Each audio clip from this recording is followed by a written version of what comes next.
On September 25, 2016, former Michigan State Spartan Mylan Hicks was tragically killed in a shooting in Calgary, Alberta, Canada. Although his life came to an end far too early, Mylan made every day count and had a lasting impact on the lives he touched with his passionate, energetic personality. Mylan was a great guy. He was a guy that everybody wanted to be around. He was a guy that everybody gravitated towards. He was the life of the party. He was the energy of the team, and he just had this way about him where he brought this uncanny energy to anything and everything, and that was inspirational to us. And he just had this way about him. He had this leadership about him that was just natural. He was a natural-born leader, and we have to really predicate a lot of the success we had to him in the way that he handled himself, in the way that he really got us going each and every day. Mylan being number 6 and myself being number 7, I was right next to Mylan for 3 years, and it's amazing the effect that someone that comes from such a different background. I mean, he'd be the first person to say that we come from such different backgrounds, but when you're on a team and you're around the guys and someone that just comes to the locker room with such a high spirit and a high motor, it doesn't really matter. You become brothers, you love one another, and no matter where you come from, you become Spartans, and you become brothers and family. When I was a freshman, obviously Mylan was a fifth-year senior, and playing the same position as him allowed me to learn a lot. He just the way that he played the game, the emotion that he put into the game, just how smart he was at the position. He might not have been the biggest guy on the field, and some aspects he might have been one of the smallest guys in the field, but he didn't really care who you were, how big you were, how fast you were.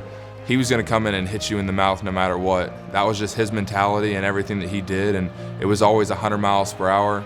If he made a mistake, he was going to make a mistake hitting somebody in the mouth. The thing I remember most about Mylan is his work ethic. Never complained about anything, never complained about being hurt. He always was 100 miles an hour. I think his legacy, he'll be remembered as a hard worker. I know for me, he'll be remembered as a hard worker. Team-wise, he was one of those seniors that helped, get us back to the top and keep us on top. And I think that's something that'll never die. The Spartan community continues to mourn the loss of Mylan Hicks and Mike Sadler. But through the grieving and reminiscing, the Spartans have also gained valuable life lessons through the memories of their fallen brothers. It's unbelievable to lose not one but 2 brothers from the same class within 3 months of each other. It's almost indescribable, but it does put a lot into perspective. It puts into perspective, first of all, to live your life every day as they did, live as Mike did, live as Mylan did, just happy to be alive each and every day and overachieving as both of them did. And it really makes you sit back and think that everything that may be going on in your life isn't quite that bad, and it doesn't measure up by any stretch of the imagination to what Mylan and what Mike's family is going through. So it really makes you sit back and be extremely thankful for what you have in your life, and it makes you want to wake up every day and do everything in your power to make them proud. We know that Mike and Mylan are both shining down light on all of us in the Spartan family, and you just want to wake up and do everything you can to make them proud. Do everything you can to live like they did, and just make sure you understand that it's a blessing to be alive each and every day. It's a blessing to wake up each and every day, and just to never take things for granted. What you take from such tragic events that we've faced is that you don't take for granted every moment that you spend with your teammates. Both of those guys, I just wish for one more conversation with them. No matter what it was always something special. It was just always something that you wish you could have back, and being around each other each and every single day, I think sometimes people take it for granted. But these are your brothers, these are your brothers that we're gonna have for the rest of our lives. And whether you see them every single day for the rest of your life, or if you see them once every few months or once every couple of years, it's the same, and we'll always have memories with each other to look back on, and you can't take those for granted, and you got to treat every day like it's a special one.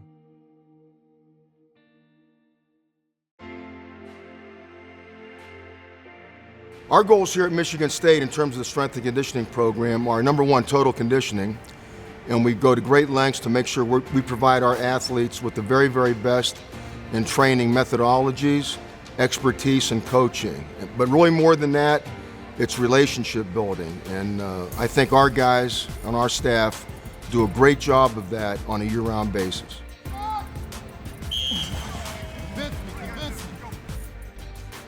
I think our primary objective is to get these guys ready for, one, the adversity they'll face in the game, working together, being with each other in the game, but more importantly is getting them ready for all the skills that they need going forward in life. So the toughness that they're going to need to battle through adversity, because you're going to find it in anything you do. The discipline, the dedication they need. I don't think any strength coach does what they do purely for the sport. It's more for the person and making sure that they are set for the rest of their life. Let's go. Way to work, way to work, way to work. Here in strength conditioning, we always want to push their limit, and we want to make their ceiling grow. So every year as they get older, that ceiling seems to grow a little bit more. And then boom, we need to punch through that ceiling again and make a bigger ceiling. And so when they get out on the field, all that stuff becomes so small, where it used to be big and everything was very intimidating, but then all of a sudden now it's every day. Don't drop, control it now. You can't really know a guy or push a certain guy's buttons until you really get to know him. And, with that, they got to be able to trust you, and that trust is built up over time, through relationship building, through getting to know the kid. I don't know where every one of these guys comes from and their backgrounds until I talk to them, and that piece plays a part in it. So it's not just in the weight room or at the run, it's passing them in the hallway and talking to them and finding out a little bit about them. Once they know you care, they're more apt to put forth a great effort for you. Well, it starts with Coach Manny. That's one thing he always said: if you're not coaching it, you let it happen. So Coach Manny always on us hard to make sure that we coaching the guys hard. And we all get along pretty good. We all feed off one another. We communicate, and that's how we gel and successful. Over the years, the Michigan State University strength and conditioning staff has forged a foundation as one of the best in the nation, which is due in large part to their chemistry and camaraderie as a staff. I think all five of us, I think that's what makes us a really good staff, and that we gel together. We all want to be the best, and we all want to be the best at what we do as far as coaching-wise. We really are on the same wavelength as far as how we want to do things, what we want the athletes to do, how every little thing happens. But then there's enough diversity in experiences, coaching experiences, playing experiences, and age ranges that we really are kind of like a melting pot of ideas, and usually just the best ideas come to the surface. We like to take a little bit from everything, not necessarily to change our program up, but to make sure that we're doing the things that we need to do to make our guys better. It's an ever-evolving field, but you never get away from the basics, because you can't get away from the basics, because you have to be stronger, you have to be faster. So you've got to do those things in your program to consistently do this from a daily basis. As the players work and develop under the strength and conditioning team, one thing never changes: how rewarding it is for the staff to see their hard work pay off. Being able to see a goal line stand, where you're or holding a team on third down in the trenches with the lineman making a hit, holding that team back from getting that yard or those few inches, as Coach D might say. We always take a little bit of pride in that, that physical toughness, and knowing that maybe you had a little bit to do with that, because a kid is stronger because of their work in the weight room, or seeing a kid when they were a freshman knowing they had a lot of work to do, and seeing that same guy 2-3 years down the road making a big play, making a stop. I think we all feel good about that. Just watching the guys progress every single day, and it's like that's the biggest reward. And at the same time, we always tell them, just show up. If you just show up every day, you will get better. Show up every day with a good attitude, you get better. And then when you see a guy mentor a young guy, especially in the weight room, that's what you gotta do. You just gotta expect. That's what you gotta expect when you come in here. That's basically the biggest reward. Despite all of the success of the strength and conditioning staff, they keep pushing forward and striving for more. With a constant aim at remaining at the top and plans for a facility renovation in the near future, Manny and his staff continue to pride themselves on preparing Spartan student athletes for competition at an elite level.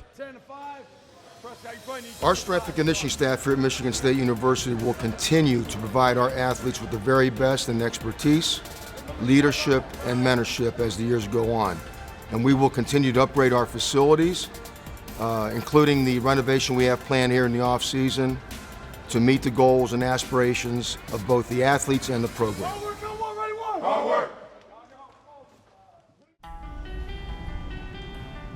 We need to refocus as a football team. I don't think there's any question about that. Disappointing situation last Saturday, but that's what this game is all about. It's all inclusive. So when you look at football, I think every play takes on sort of almost a life of its own. In that play, there's got to be execution. There's got to be, I guess, play calls and things of that nature, but execution and decision making, split-second decisions, and then you've got to come down and make that particular play work, whether it's offense, defense, or special teams. So it's coaching, it's players, it's playing, it's execution, it's all those things. You need to do a better job in all those areas, and it starts first of all with coaching better. But we have to continue to find the inches. I don't think there's any question about that, and that's what's allowed us to have great success here, and we need to continue on with that mindset. Played very, very well on Saturday. Look forward to playing confidently. I'm glad to hear you say the season isn't over, because you think otherwise by hearing and reading. Does that amaze you with the equity you've built up in this program, that people just kind of jump off the ship so quick? No, not in this world. Not in this world. All you got to do is turn on that's the way it is. This is a supply and demand, instant gratification world that we're living in. And you guys all know that. And so, you get, when the good things come, you get probably an overabundance of praise. And when the bad things come, you might get an overabundance of criticism as well. But, that's why you're hired. You're hired to, I guess, steer the ship or whatever you want to say, in the stormy waters. We can't always just be floating along with the sail. But I will say this, when you have problems, there's usually great growth. There's leadership growth. There's growth in terms of what it takes to be able to accomplish things. And that's natural. So nobody felt like we'd be 2-2 at this point during the season. I'm sure most people thought we'd be 4-0. But here we are. So and it's a place we haven't been for a while, but doesn't mean we're not going places. So we'll get there. Thank you, guys.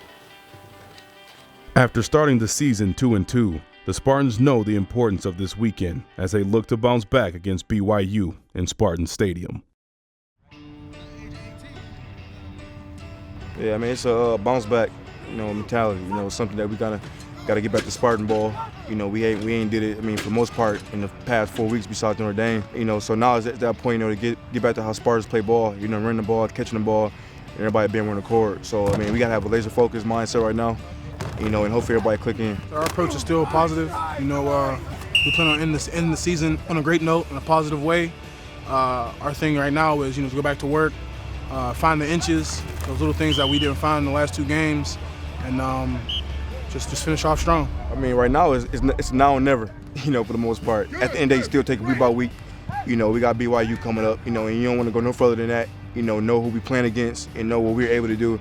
And on Saturday, just be ready to play. And that's the main thing, is be ready to play when it's time to play. Prove that we are Spartan dogs. Prove that we're not down, we're not out. Just make a comeback and play Spartan dog football, just how we know how to play, because the past 2 games, we definitely haven't been playing like we should be playing, like we can play. It's always special playing in Spartan Stadium, and it's going to be a great opportunity for us to get back on our feet and just prove to them that we're here to stay and we're going to continue to be Spartan dogs. That's it right there. Good afternoon, everybody. The sun is shining at Spartan Stadium in East Lansing.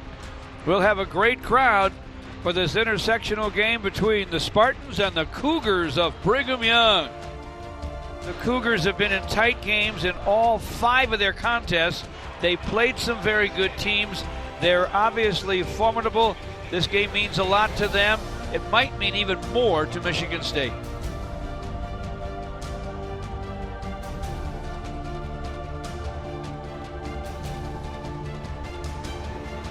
At the toss of the coin at midfield, there will be some emotion the Brigham Young Cougars are presenting roses to representatives of both Mike Sadler and Mylan Hicks families. Before the game, they placed roses down on the field. And now a moment of silence for the man whose number 6 is emblazoned at midfield, Mylan Hicks.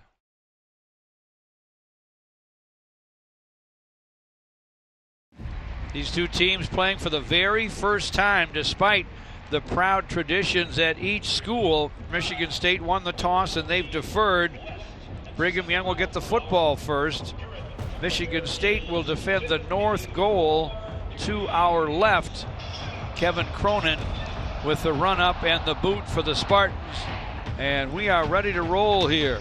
BYU in an offset eye to the right. Short drop by the quarterback Hill. Quick throw to 6'6" Nick Kurtz.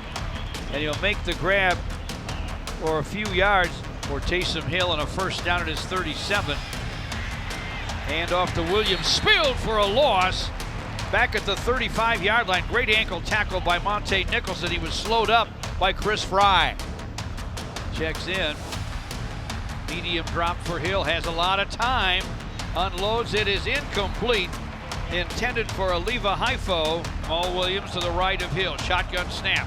Runs to his right. Grab by Dow, lets it fly. No, incomplete. MSU will take over on downs. Prescott line offsets the eye to the right in front of him. Play fake to Holmes. Tyler rolls to his right, throws that way. Nice grab by R.J. Shelton. Brian Allen out and over the football. Shotgun snap. Tyler with time. Throws over the middle, crossing pattern catch. Josiah Price, the tight end for the Spartans, lugs it inside the 40-yard line of Brigham Young. O'Connor with Holmes to his left takes the shotgun snap. Loads it out in the left flat to Gerald, makes the first guy miss on his feet and finally shoved out of bounds. Two backs, it's lined straight in front of Gerald Holmes in the eye. Hand off to Gerald, off right guard. He'll dive inside the 15. Tyler under center. Hands it off to Gerald, got a blocker, he's at the 5. Breaks away into the end zone, standing up. Touchdown, MSU. Gerald Holmes takes it 8 for a Spartan score. Michigan State 7, Brigham Young nothing. First and 10, Brigham Young at the Spartan 43. Jamal Williams is back in the game, gets the handoff. Taken down by Brandon Clemens. This is a 35-yarder. It's down, it's up, it's good. I'm sure they feel they've picked up some momentum. It's 7-3, Michigan State at the half. The Spartans 7, Brigham Young 3. Second down 5, straight eye behind Hill this time. Brown in front of Jamal Williams. Williams runs to his right, smeared by Malik McDowell, no gain. Stopped him at the 32 behind Taysom Hill. Tight end in motion. Hand off to Williams. He's going to go in standing up. Touchdown, Brigham Young. And the Cougars are now celebrating. The Spartans in a hurry-up mode on 3rd and 3. Here's the snap to Damian Terry. Option to the right. He'll keep it. Damian Terry at the 40. Hit down hard at the 45 by Francis Bernard. Quick snap on first down. Damian Terry winds up, throws it to a wide open Felton Davis, spins, and down he goes. Damian Terry takes the shotgun snap. Right flat pass to Gerald Holmes. Hit down with a first down. Offset eye left. Prescott line in front of Gerald Holmes. There you go. Quarterback sneak. Damian Terry. Looked like he got across the goal line. And it is touchdown, MSU. Brigham Young 24 and the Spartans 14. And you got to get the ball back in a hurry. Down 24-14, just under 5 minutes left. Second and goal for Brigham Young. Just inside the 1. Ransom Hill under center. Hands to Williams off right guard. Powers his way into the end zone. And Brigham Young gets the win. The final score, Brigham Young 31 and the Spartans 14. You got to hold to your convictions as people. You got to keep pushing. built this thing right. It's got to withstand times like this. But, as far as the football game concerned, got to be able to stop the run more effectively and get off the field, certainly in the second half. Thought we played well the first half, but too many long drives. On the offensive side of the ball, we got to convert. Got to be able to throw it and pass it. We got to come away with more points than that.